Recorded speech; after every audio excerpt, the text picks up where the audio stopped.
Okay, good morning. I will now call the March 10th meeting of the Curriculum Instruction Committee to order.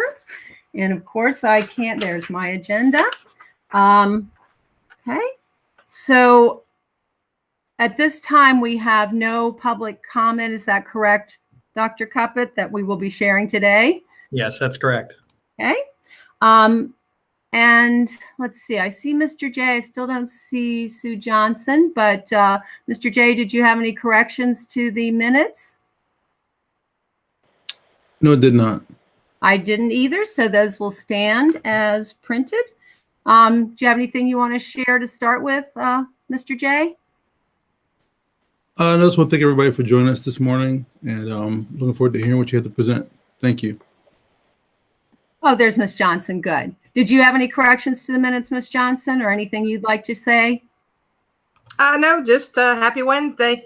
Yes, when new board members coming on, I said, I think you'll love curriculum instruction. They both agreed, being educators themselves. And so today we really get to moving forward as a county with what you're going to share with us today. So we're very excited. And take it away, Dr. Cuppett. Yeah, well, good morning, everyone. Today is the day that we share our two big components of the work that we do here in curriculum for the district. One are the pilot courses or new courses that we are hoping to run next year or at some point in the future, as well as any curriculum changes. And we bring those to the Curriculum Instruction Committee for discussion. We do that in the spring so that we can have approvals, but when we moved into our summer work and preparing for the following year.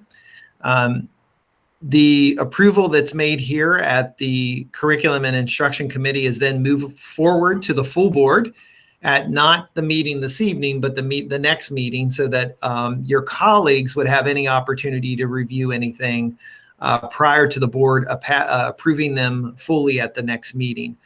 This is important to us because we can then start churning out some of the work that takes things like pilot courses from an idea to a reality, or starts making the adjustments in the operational curriculum for teachers based on the adjustments to the standards. So for proposed pilot and new courses, we have 3 different presentations that will occur today. And so we're just going to go in the order that the documents indicate. So the first presenter is going to be around career and technical education. And I'd like to welcome Norm McGackie. He's our coordinator for career and technology education here in Frederick County Public Schools. So turn it over to you, Norm.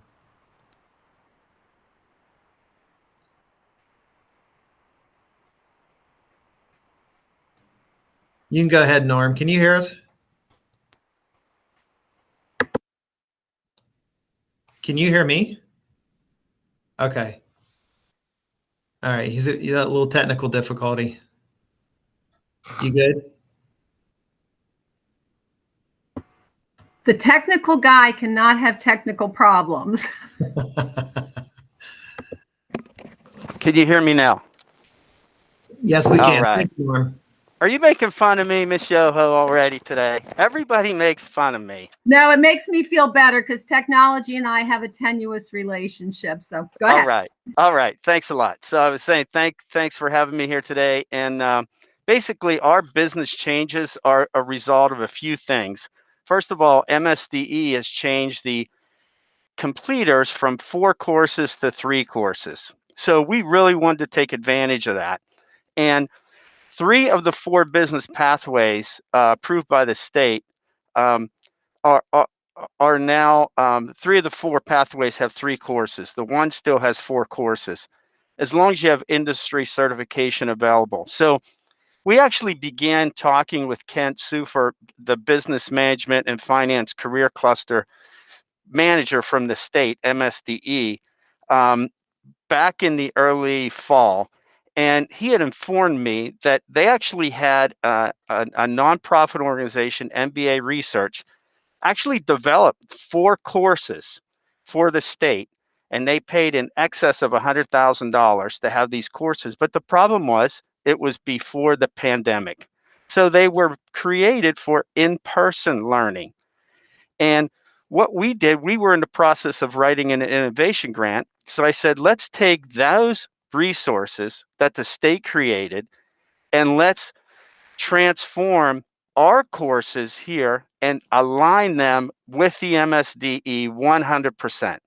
And then it will benefit MSD because we're going to share that back to their Blackboard site so other people across the state can take advantage of the business courses that were being developed for either a hybrid, a virtual, or face-to-face model. So come the fall, we are going to be prepared. And when we were looking at this, we said the one course that we really wanted that's going to be new is the marketing course, because we said, why not have that completer in there? Because I think a lot of students would be interested in marketing. So our business team, we said, while we're making this change, let's go for it. And so we wrote this grant.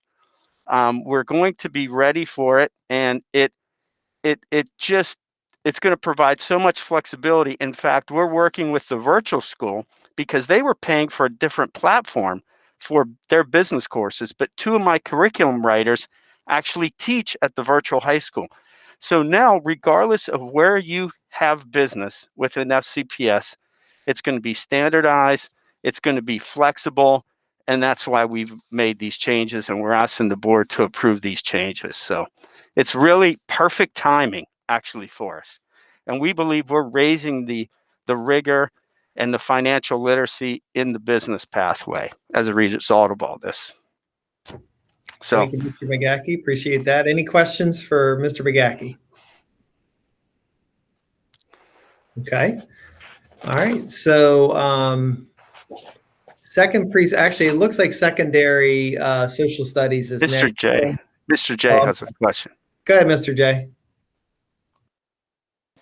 Thank you. I did have one question for Norm. I'm so glad you're doing this. I'll say that up front. It's pretty awesome.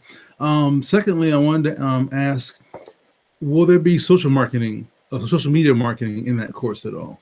Yeah, and that's the thing. It was just written last spring, so like you can't believe the curriculum is new, fresh, updated.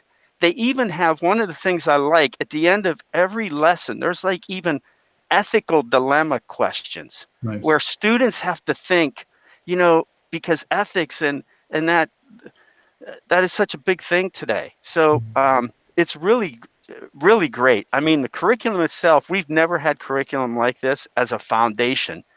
We're almost, the cake was baked and now we're putting on the icing. Excellent. So it's really awesome.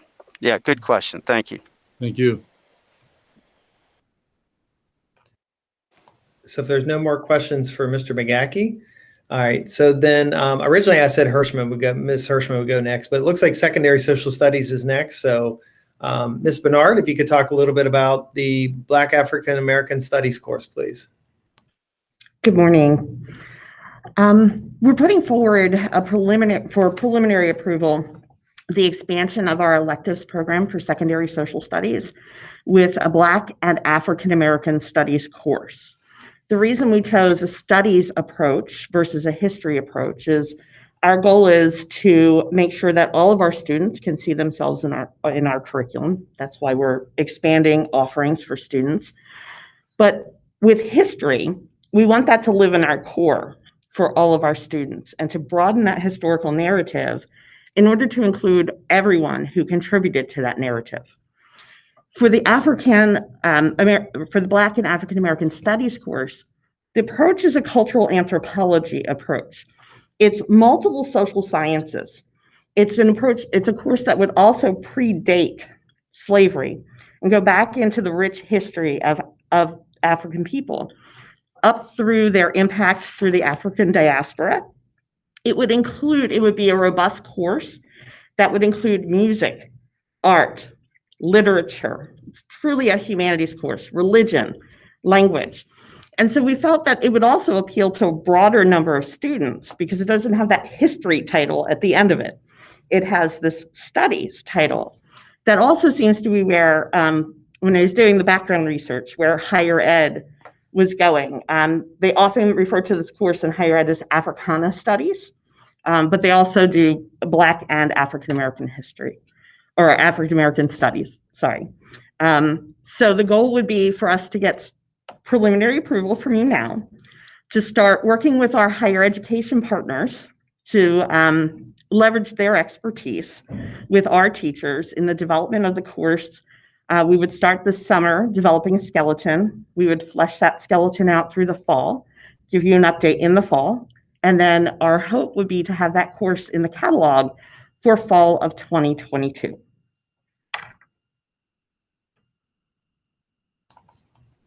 Do we have any questions for Ms. Bernard? Yeah. And I'm sorry, Jay Mason was trying, he had planned to get on. I know specifically he wanted to hear that. And that's kind of leads to my question. Well, two questions. So you said our approval today, but we're just hearing, and then when it comes to the board, that's when the approval, correct? So what we're seeking today, Karen, is the board's consent that we should move forward with a course. It's unlike a lot of things that we bring to you. This one is really a conceptual framework for the fact that we want to do our Black African American Studies as a studies course versus a history course. We know that many board members have heard from the community about, offering a broader range of courses. We just want preliminary approval for the approach. What will come back to the board in the fall would then be the standards that we would be looking at and some of the more operational ideas about what we'd like that course to look like. What we didn't want to do was engage in a process where we started to flesh all that out, and then maybe the board wanted a change in course of correction or in kind of the conceptual framework of the course. So it's just preliminary approval. All of that would come back to you. All the work that they do over the summer would come back again in the fall, and we'd be seeking that second level of approval. Okay, good. Thank you. And my other question is, did this come out of a sort of framework from the state, or was this specifically from Mr. Mason's request to have a course of this type developed? Well, and Colleen can talk what she learned from her colleagues, but I think there were a number of us, I know at the associate superintendent level, who had conversations about, do you have this course? We are looking at some other courses that we want to add to our electives as well down the road. What it seemed to be is that districts had a desire to do it. Some maybe had done a course in the past and weren't really happy with it. But Colleen can talk to you a little bit about what MSDE provides, as well as what maybe some of her colleagues have shared with her. Colleen? So at this time, MSDE does not provide any standards or course regarding Black history or Black African American history or studies. Like Dr. Cuppett said, many of my colleagues around the state, when we reached out to them about it, they said, I would be really interested in that. If they had a course, they didn't like the course that they had. And so I am working with my state coordinator to help, pull that collective expertise from across the state as well to bring it to this process. As far as where the request came from, I've been working on an equity plan in secondary social studies for many years. And I'm not sure if you recall, back in, I want to say November of 2019, we actually did a survey. I surveyed my staff members and their interest in what's the next course you want to bring on. And we surveyed students. A cultural anthropology course was at the top of that survey. And that was, again, done almost a year and a half ago now. Then COVID intervened. And so that's what paused that work. And so now we're hoping to move the work forward. Well, the framework sounds very interesting. I mean, I love history and that whole studies. And so I'm like, oh, where do I sign up? Sounds good. I look for the details. I think, Mr. J, you had a question. Yes, thank you. The framework does sound very interesting. I like the aspect of taking it from pre-slavery and also taking it from multi-ethnic contributors to the story, the past, present, future narrative. I like that very much. My question is centered on a couple of different things you mentioned. So just now you mentioned that there's no framework or source material with MSDE. So does that give you pause or concern with getting approval from them for the course? We don't have to have MSD approval for an elective course. Correct me if I'm wrong here, but we won't need their approval for this course. This is up to us. We have created courses before. Our 9/11 course created completely from scratch. Okay. I created the leadership program at Oakdale. We developed that.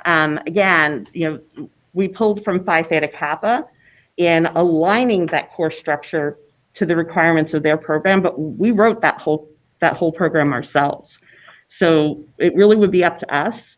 And like I said, partnering with other supervisors across the state and our higher ed folks to inform our work. So I take it in there's an overall shell for MSDE to assign elective credit then that they will fall under. Mhm. Okay, great. Yeah. And So second question was after that was who are your university and higher ed partners you spoke of? Right now, I'm working with Dr. Scott at Hood, Mhm. and we have also some folks over at FCC that we're working on diversifying through dual enrollment as well. Okay. And they had a bit of a shift in the humanities over there, so we're working on where that's going to land over there. Okay. And so I'm actually working right now with FCPS to expand and diversify its university partnerships. Some of those include like maybe Hampton University, Morgan State, Bowie, Eastern Shore. So it'd be nice to see that some support come from there. I imagine Hampton probably has a good program. So I'm thinking we can pull from those from new partnerships as well. I'm sure the course will have iterations as it goes along. Things will be added to it and be modified as you go along. That's cool. we can certainly send invitations to those partners. I'm hoping to get SCPS to make them partners. That's what we're working on. Yeah, but from Colleen's work, though, I think she could certainly reach out to those programs to see if they would serve in this advisory capacity. We could certainly do that. And then the broader partnerships are probably going to be run from a different department. But I think that work can actually come together. So thank you, Mr. J. Thank you.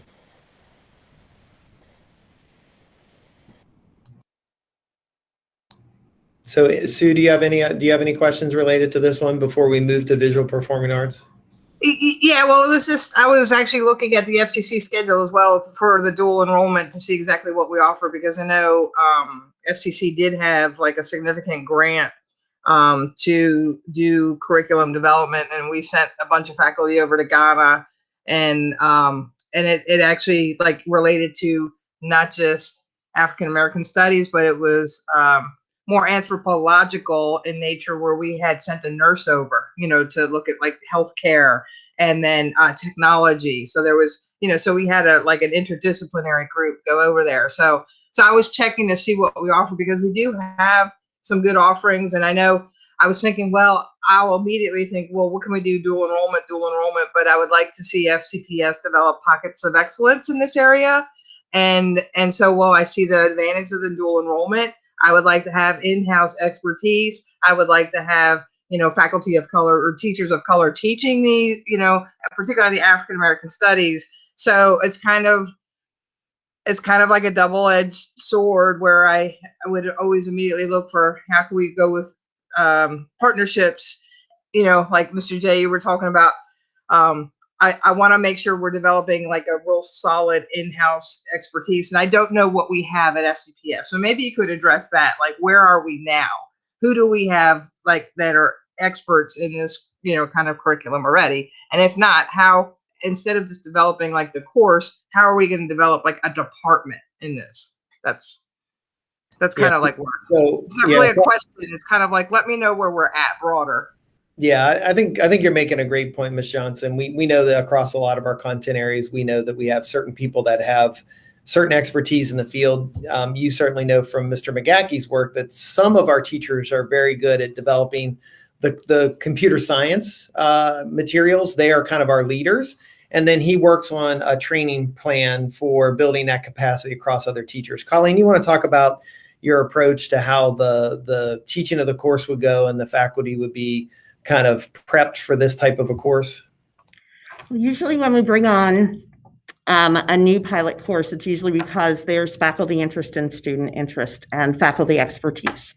So we do have some faculty that do have expertise. They have either minors in this area or their own personal interest in this area. We have a number of faculty that have a humanities master's degree from Hood College. And so we have been working overall with our secondary social studies teachers with their professional learning for them to broaden their approach to the teaching of all of our content in social studies. So that's one avenue that we're doing to build teacher capacity. The other thing is I am, again, working with, and I don't want to get too far down this, we're just starting some discussions with folks at Hood about providing some programming through them for our teachers to build their capacity here. And then we also had a meeting last week with Dr. Brooks at FCC about a cultural studies dual enrollment course. So we've got lots of prongs here that we're hoping to be able to leverage to bring the expertise here, because this obviously isn't a course that we want in the hands of somebody who doesn't know the content. It's got to be somebody with expertise. And we do have some teachers, but we don't necessarily have one in every building. This might be an area where we look at technology to level that playing field. Those are all things for us to consider as we move forward. The folks that will be working on this in the summer would be folks, I would put that, it's in my request for summer workshops for teachers to apply. And they wouldn't have to necessarily be social studies teachers to apply for that workshop. We have a number of world language teachers and ELA teachers who also have that humanities master's that can lend their expertise to this work as well. Thank you, Colleen. All right, so if there's no further questions, I think we can move to the area of visual and performing arts. And Ms. Hirschman is our curriculum specialist for secondary visual performing arts. I'll turn it over to her. Good morning. Good morning, and thank you for your time. For those of you I haven't met, I'm Kim Hirschman, the curriculum specialist for secondary visual and performing arts. And today I'm proposing a pilot strand for the Academy of Fine Arts of Musical Theater. So similar to our already existing focus areas of music, visual art, dance, and theater, we want to add an option for students to engage in a more rigorous and college preparation for musical theater, which could be offered as a 1, 2, or 3-year program, as all of our current strands are offered as 1, 2, or 3-year programs. The reason for this addition is in response to increasing student interest in this area and for the specialized preparation for the college and career readiness. So from 2017 to 2021, we had an 86% increase in our applications for the Academy of Fine Arts, and we had a 57% increase in enrollment for the Academy of Fine Arts. So there's definitely the community need for us to provide the specialized programs for students to be able to prepare for their future college and career choices. In the agenda, we list all of the course descriptions for the proposed pilot. There are, each year, a student would engage in musical theater history, musical theater business, dance technique and performance, acting technique and performance, and vocal technique and performance. We have combined standards from our national core arts standards. So the first year of the program, they're achieving the high school proficient standards. The second year of the program, they're achieving the high school accelerated standards. And if they engage in 3 years, they're at the high school advanced standards that align with the national core arts standards. So at this time, we are asking for the pilot to be approved for implementation in 2022 to 2023. If it's approved, it does require substantial advertising. Students do engage in the audition process. That's why I'm proposing this about a year early, because there is some logistics work that need to happen between now and actually implementing the program. But for now, we do have a very clear structure of what the focus area would look like, what the course offerings would be, as well as the curriculum. Are there any questions about the proposal?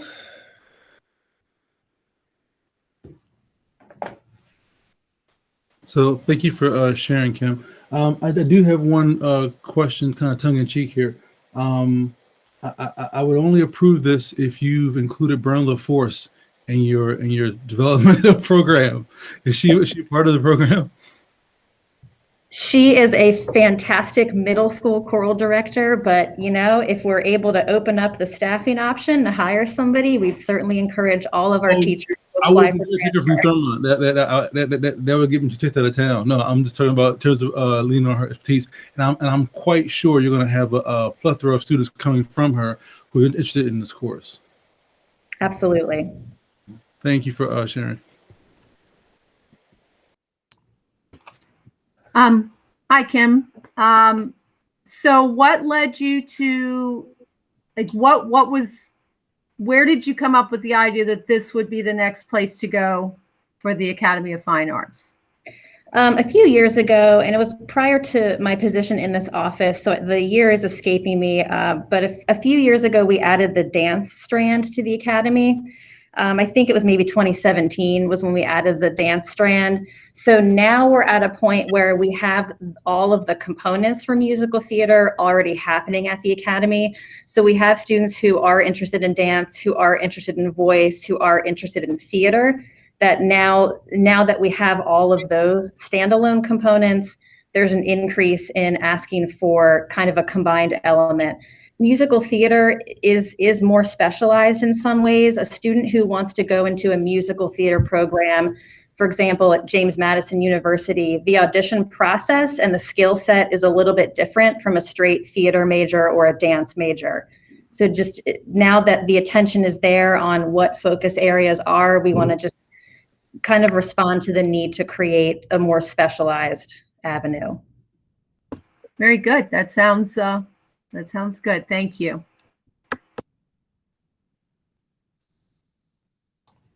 Any other questions related to the Academy of Fine Arts programming? All right. So, Ms. Yoho, if you want, I can move to 2.02. All right. So 2.02, again, the difference here is this is proposed curriculum revisions. These are just changes typically in standards that we have. And it looks like the first to be covered are from career and technical education. And that's going to come from Mr. McGackie again. Yeah, those 4 courses relate to the same thing that I was talking about. They are just courses that we received from the state, and we're actually just taking those, and now our alignment is exactly what the state has. So as I said, while we are doing this, we just decided to do it.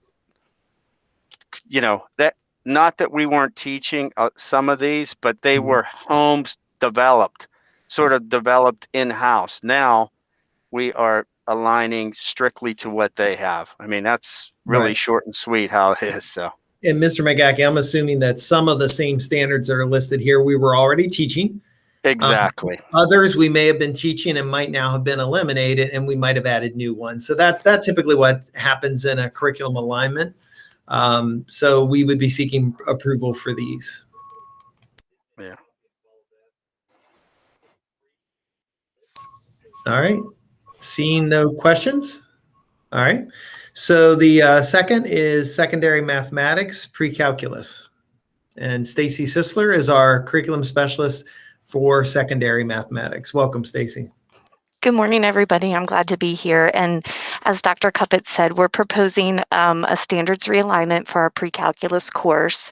In July of 2019, MSDE actually released the Maryland College and Career Ready Standards for Pre-Calculus as a framework to inform districts in how they might want to align their standards for pre-calculus with the Maryland College and Career Ready Standards. And so we took a look at our homegrown in-house standards that existed, and we realigned them with these Common Core college and career ready standards. And as Dr. Cuppett mentioned in regards to the CTE standards, the same sort of thing has happened here with these pre-calculus standards. Many of these standards are things that we have already instructed and were already part of our standards framework. Some are new and add a little bit more coherence and clarity and rigor. Some we did not include because we didn't feel it was appropriate for our particular pre-calculus course, and there was room in the framework to make that decision to have some choice in which standards were included. This also allows us to have coherence and clarity throughout all of our courses that are aligned with our Maryland College and Career Ready standards clear through pre-calculus. So we're just asking that this realignment be approved. Any questions about the pre-calculus standards? More of a comment. My father's a retired nuclear physicist. 2 of my children are accountants. So somewhere there's a lot of math, but sometime we'll sit down. I'll tell you my very sad story of my lack of math education. And so I didn't even really, I sort of made it to algebra 2. And I always say when they started talking about imaginary numbers, I was having enough trouble with real numbers that was beyond me. And I'm just looking at some of these things. And this is pre-calculus. And I know one of my former students' parent, you may have heard about, contacted me recently about calculus 3. I can't even imagine what we could possibly be teaching in that. But yes, if I could read this, I'm sure it would sound very good, and more power to you all, and that we have students doing this. It's wonderful. It is. It's exciting that we have students that, thrive in higher mathematics, including calculus 3. So, Mr. J or Mrs. Johnson, any questions?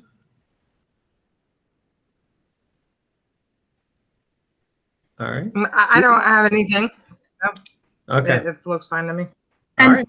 I think it's good to align with state standards. So Yeah, absolutely. So should we just go ahead by consensus now and give our approval to take it forward, or? Uh-oh, can't hear you. All right. So, Karen, we just have the one more, the social studies pre-K-12. And I think just a statement at the end from the 3 of you that you're willing to push all of these forward to the consent agenda for the next meeting, which is later in March, would be appropriate. So the last one we have is just from social studies pre-K through 12. So joining Ms. Bernard earlier from the presentation is also Kim Day. She's our elementary social studies curriculum specialist. So I'll turn it over to the 2 of them. Hello again. What you have in front of you are the 6 overarching standards from the state that frame the entirety of the pre-K-12 social studies curriculum. So it's the entirety of our program are under this umbrella.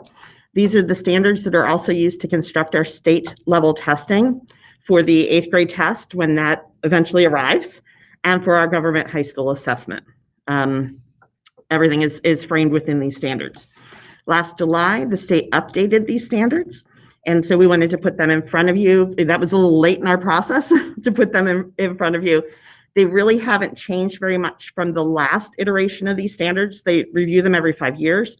That's pretty much why we're putting them in front of you. Do you have any questions? And Colleen, I'll ask one on behalf. These minor changes that the state has made is not going to result in major overhauls of any of our courses. Is that correct? Yes. Okay. Not at all. Yeah, I was going to say, when I looked at those, I thought those seem pretty familiar to me. And I go again way to the 90s when social studies was taught more. It was almost more scientifically, like regions, flora and fauna, and teachers, elementary teachers, didn't want to change grades because you got your own supplies for teaching that. And then working with Nancy Williams, and things changed, Dr. George, but Nancy Williams, really, that's when I remember those coming up. And so those looked very familiar.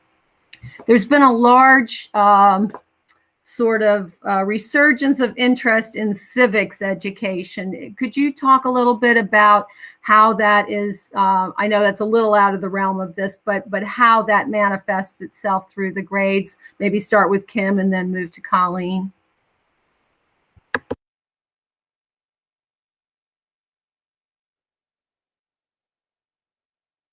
Kim, if you're talking, we can't hear you.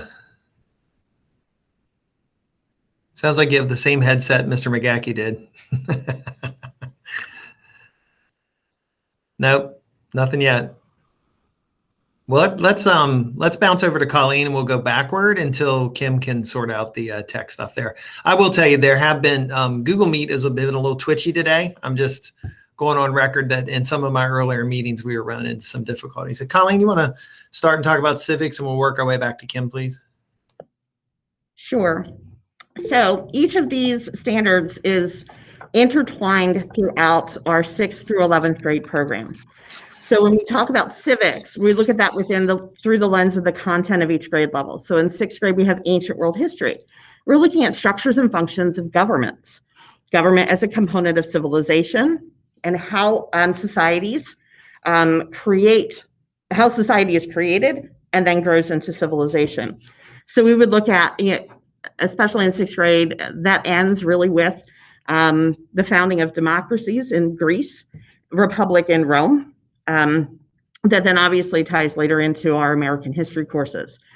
In 7th grade, that is the medieval period, the fall of Rome, medieval times to early modern times, 1750 from a world lens. And again, at that point, we're looking at concepts of absolutism, authoritarian governments, and the competition between authoritarianism and democracy, right? Because we also are covering the Enlightenment by the end of that period, the decline of feudalism, and the freeing of people. So that concept of free and unfree, which is the second part of that civic standard, as well as responsibilities and duties, is covered in those courses. When we get into 8th and 9th grade, those are our American history courses, and obviously we're going to cover a lot of civics. We do an entire unit on the Constitution in 8th grade because that obviously is the foundational piece of all of American history.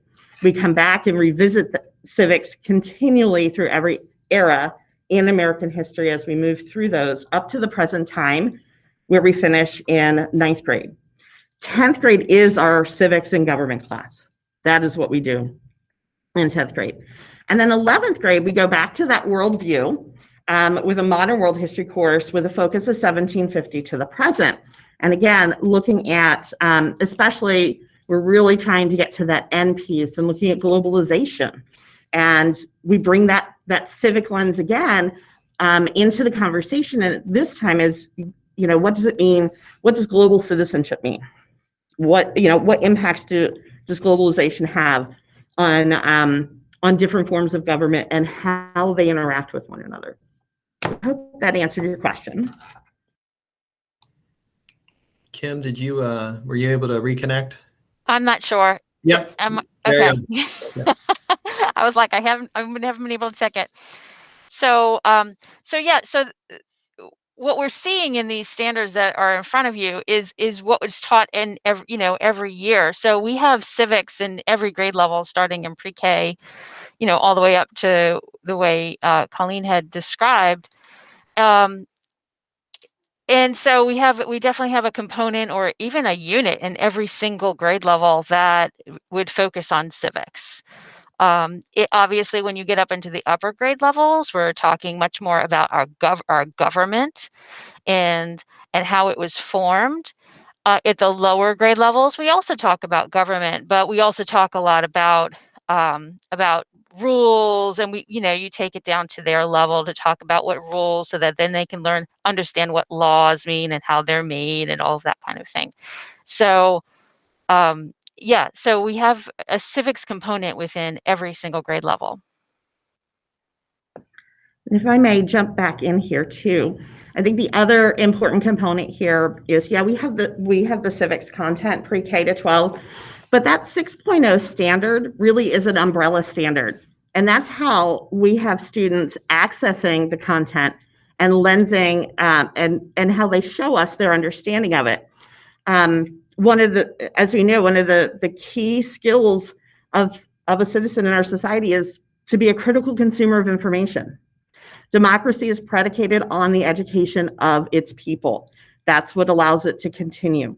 So that 6.0 standard is critical, where we look at sources. Is it credible? How do you know it's credible? And that also encompasses that civic piece. I agree with the, in elementary school, anybody who has taught elementary school knows that we teach civics every single day, because being a good citizen is being a good person and being kind to other people and taking care of your school and cleaning up after yourself. And so that goes a long way too, in that actionable element to it, is that we want kids to realize that they have a role in being a good citizen every single day. And that's how we can tie that in too with the 6.0, is that those are skills that we want kids to be practicing. Thank you. I always think recess is good for teaching probabilities and civics. So they get that with the unfair teams and things like that. So thank you. Looks like Mr. J has a question. Yes, thank you. I definitely agree with the teaching from the early foundation. I know we embrace character counts. I really I think it's I want to say one of our schools. I forget the name of it. It's crazy. Orchard Grove. They actually have it painted on the wall, which is really good. I had a question for Colleen going forward. I wanted to know if you could. I think Mr. J froze. Are you guys hearing him, or is he? Oh, Mr. J, you did freeze temporarily. You might want to back up and cover. Okay. Yeah. Okay, let's try that. Sure wasn't me stuttering, because that could have been. Just wanted to speak to Colleen. Wanted to ask a question. If you could go over again how we address differing viewpoints. That comes up a lot in parent contact, concerns about different viewpoints being shared in like an even playing field discussion. The kids are receiving like foundational information and not like one sided viewpoint. If you could speak to that, it'd be great. Certainly. So as I was discussing that 6.0 standard, that critical analysis piece is crucial. Is this biased? Is this a fact or is it opinion? Whether it is, anytime we place a piece of information in front of a student, our job is done if they look at it and go, I'm not sure about the background of this author, or this date. There was stuff going on at this date that's impacting the content. It's those critical skills that we teach students on analyzing. And from the teacher perspective, our teachers in social studies know that when we present, it's not about our opinion. It's about what the students think and why they think it. And is that perspective of the students informed by credible information, and taking them through the process to know that. This stuff is out there. We can't keep the world away from our kids. It's good, it's bad, and it's ugly. And by equipping them with the skills to determine for themselves, using reasoned judgment, how they believe and what they believe, that's our goal in the social studies. Did I hopefully answer your question? That last part, if you clarify that, how they believe and what they believe, clarify that one. That's up to a student. So when we ask, if we're asking them to write, do you believe is America founded without the leadership of Washington? Mm-hmm. I'm not telling them they have to write that America was only founded. I'm giving them the option, and that's part of the inquiry model to social studies. It's big questions, and then finding the evidence to support your point of view, which is the student's point of view. The teacher facilitates them in exercising those skills for being critical consumers of information. Thank you.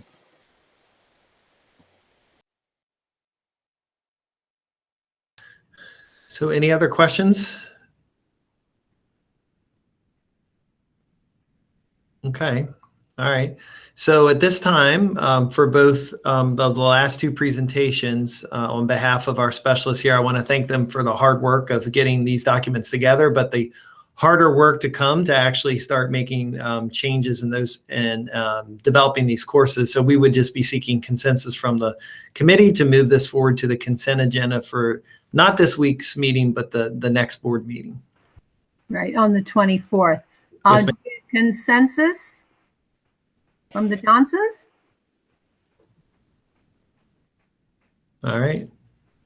I believe we do. Okay. And Kevin, since we're doing pretty well with time, could you just talk real quick about your plans for curriculum writing this summer?